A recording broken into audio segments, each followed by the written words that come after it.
تو بات چیت ہوتی ہے بلوچستان کا کیا مسئلہ ہے، کہتے جب بالکل ختم ہو گئی تو ایک معزز کہتا ہے دوست تھے، اس نے کہا نواب صاحب جی یہ بلوچستان کا مسئلہ کی ہے؟ تو میرے خیال میں ہم جتنا بھی بولیں گے پھر بھی آپ لوگ بولیں گے بلوچستان کا مسئلہ کی ہے۔ پچھلے، میں باقی بات نہیں کر، پچھلے 20 سال کی اسمبلیوں میں کسی بھی ایک ممبر نے اٹھ کے یہ کہا ہے کہ جی بلوچستان میں کیا ہو رہا ہے، خدا کے واسطے اس پر توجہ دیں؟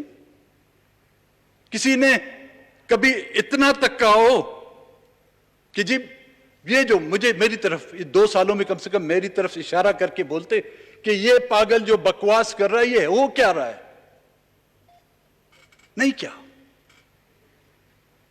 کشمیر کے حوالے سے کمیٹیاں بنائی جاتی ہیں، ہے نہیں کشمیر کمیٹی آپ کے پاس؟ کشمیر تو جب ملے گا آپ کو ملے گا، یہ جو آپ کے ہاتھ میں وہ جا رہا ہے اس کے لیے تو کمیٹی بناؤ، کیوں نہیں کمیٹیاں بناتے؟ بوسنیا کے لیے آپ احتجاج کرتے ہیں، فلسطین کے لیے آپ احتجاج کرتے ہیں، یہاں پر پولیٹیکل پارٹیاں جو ہیں اس کانسٹیٹیوشن ایونیو پر دھرنے دیتی ہیں، یہاں پر زیر بحث آتا ہے آٹا، زیر بحث آتا ہے یہاں پر ٹماٹر، زیر بحث آتا ہے یہاں پر چینی، زیر بحث آتی ہے، لیکن میرے بلوچ کا خون زیر بحث کیوں نہیں آتا؟ کیوں وہ اس کا رنگ ٹماٹر سے بھی زیادہ خراب ہے؟ اس کا ذائقہ آپ کی چینی سے بھی زیادہ خراب ہے؟ نہیں، کیونکہ اس کو آپ نے اپنایا نہیں، اس کو آپ نے کالونی سمجھا ہے، اور جب کالونی ہوتی ہیں، جب غلام ہوتی ہیں، یہی تقدیر ہوتی ہے جو ہماری تقدیر ہے۔ اگر اس تقدیر کو بدلنا چاہتے ہیں، بلوچستان کو اس کا ڈیو شیئر دیں، بلوچستان کو اس ملک کا برابر حصہ دینا ہوگا، آپ کو آج نہیں تو کل دینا ہوگا۔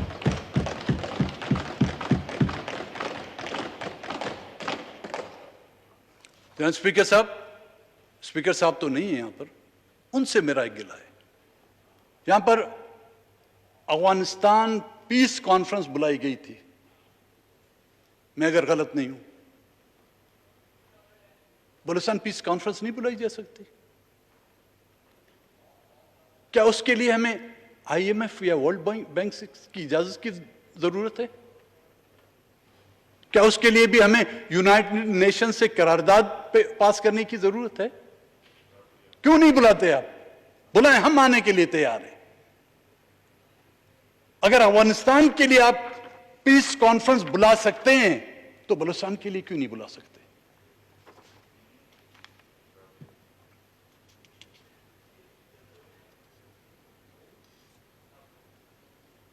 ہاں، یا تو یہ کہہ دیں آپ، پھر ہم آپ سے گلہ نہیں کریں گے کہ نو گو ایریا ہے بلوچستان یا ممنوع علاقہ ہے۔ اگر ممنوع نہیں کہہ سکتے اس کو مفتوحہ کہہ دیں، مفتوحہ کہہ دیں۔ اگر مفتوحہ نہیں کہہ سکتے مقبوضہ کہہ دیں، پھر وہ چیزیں جو کچھ آپ لوگ کر رہے ہیں اس میں بالکل جائز ہوتی ہیں۔ پھر کوئی بلوچستان کا کوئی بیوقوفی ہوگا جو پھر آپ سے گلہ کرے گا۔ ان تینوں میں سے ایک نام اس کانسٹیٹیوشن میں آپ ترامیم تو کر سکتے ہیں، ان میں سے ایک نام دے دیں، مفتوحہ بلوچستان یا مقبوضہ بلوچستان، پھر آپ جو کچھ کہیں۔ یہ قرآنی آیات گواہ، ہم آپ سے کوئی گلہ نہیں کریں گے، ہم اپنی لاشیں بھی دفنائیں گے خاموشی سے، ہم اپنے ان مسنگ پرسن کے لواحقین کو بولیں گے اب رونا بس کر دو، یہ خدا کی طرف سے تم پر قہر آیا ہے، اس کو سہتے رہو۔ اس زمانے میں ماں باپ اپنے بچوں کو اسکول نہیں بھیجتے جی۔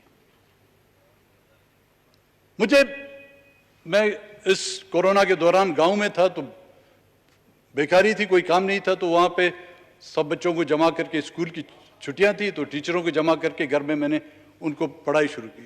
مجھے میسیجز آئے لوگوں کے کہ خدا کے واسطے ہمارے بچوں کو مت پڑھاؤ، جب یہ پڑھیں گے کچھ عقل آ جائے گی، کچھ سمجھیں گے، یہ حق اور ناحق میں فرق کرنا سیکھیں گے، یہ इंसाफ और नाइंसाफी में फर्क करेंगे। जब इनको ये समझ आ गई तो इनको कोई गाड़ी वाला आके उठा के ले जाएगा। खुदा के वास्ते हमारे बच्चों को मत पढ़ाओ। और जब पढ़ाई की बात करते हैं हम, बलूचिस्तान के अक्सर इजला में ऑनलाइन मेरे ख्याल में क्लासेस हो रही पूरे मुल्क में, लेकिन बलूचिस्तान में ऑनलाइन नहीं हो रही, क्योंकि इंटरनेट पिछले 8 साल से जो है बलूचिस्तान में बंद कर दिया गया है। नो 3G और 4G services available in Balochistan. वो कहते हैं जी ऑनलाइन। वो मैंने बोला भाई हमें कोई लाइन में खड़ा होने नहीं देता, आप हम ऑनलाइन की बात कर रहे हो।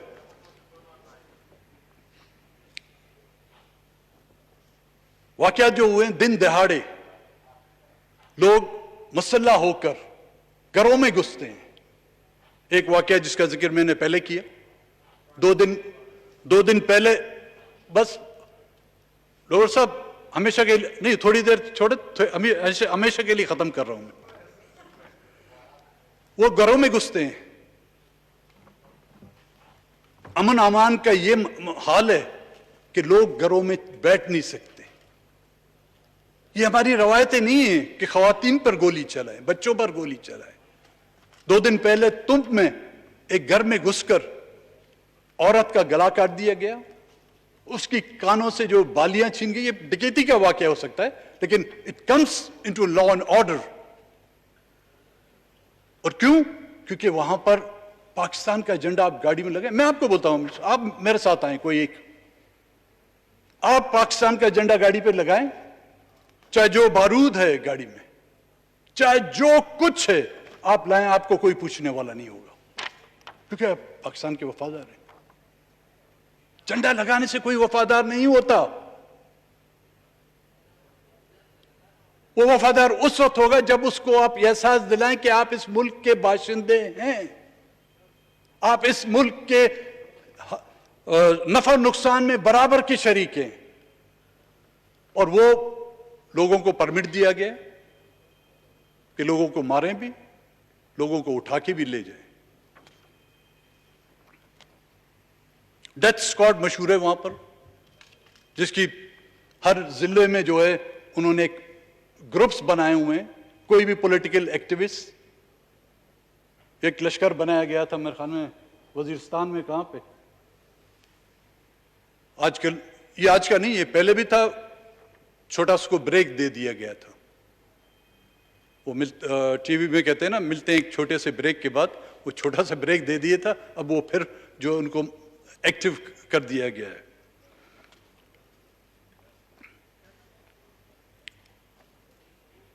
बहरहाल इसमें यही कहूंगा, जिस नतीजे पर हम पहुंचे हैं, बड़े हमें कहते थे, लेकिन हम ना समझते, उनकी बात नहीं समझते थे। कहते थे बाबूजी धीरे चलना, बड़े धोखे हैं इस राह में। तो हमारी पार्टी का सेंट्रल एग्जीक्यूटिव कमेटी के कई इजलास हुए, हमने याद दहानी भी कराई इत्यादियों को, उनको शायद हमारी ज़रूरत नहीं थी। तो आज बाकायदा बलूचिस्तान नेशनल पार्टी की सेंट्रल कमेटी के फैसले की तवज्जो से PTI से मैं अपनी पार्टी के इत्तेहाद के खात्मे का बाकायदा ऐलान करता हूँ।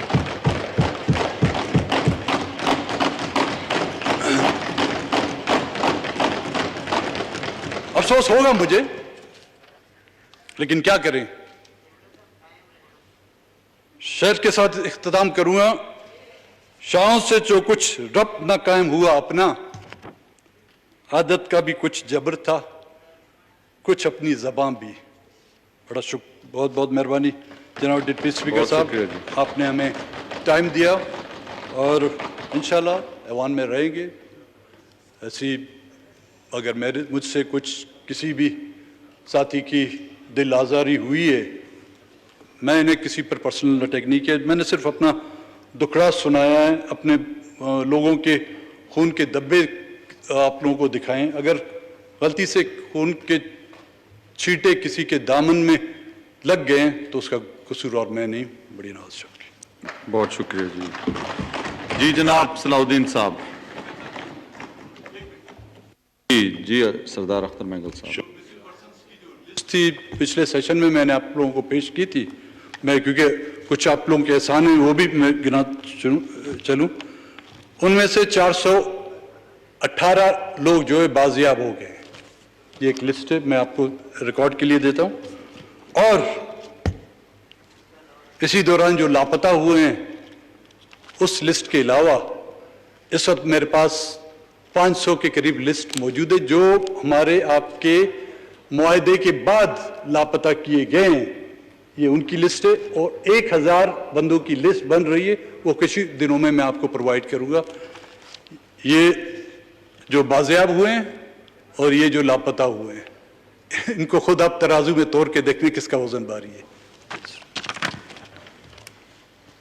जी जनाब सलाउद्दीन साहब। बिस्मिल्लाह।